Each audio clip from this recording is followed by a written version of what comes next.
Кадры нормально, вроде с этой стороны, если снять. Для покупателей видно отсюда. Вот. Впечатляет.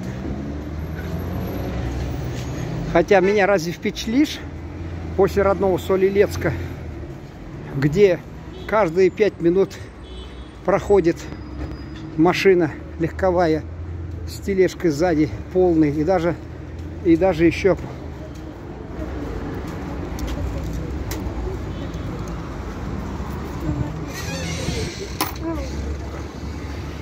это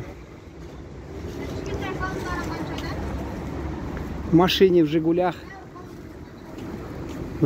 даже там салон наполовину заполнен арбузами, дынями.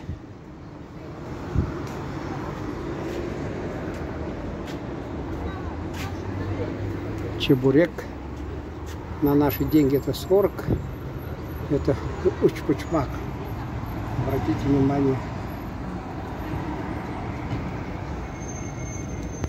Вот видите, как наше блюдо татарское уважают.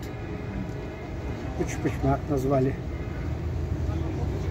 В Самаре я видел на ЖД-вокзале уч-пучмак написано. Русские написали уч-пучмак. В Оренбурге на вокзале русские написали уч-пучмак. А в Татарстане свои татары подлизываются, пишут треугольник, треугольник. Если ваши блюда другие уважают, так вы сами-то уважаете название своего блюда. Вот видите, в Казахстане уч-пучмак написали. Они же не написали треугольник. Вот мы сами татары вот так сами себя унижаем. Треугольник там.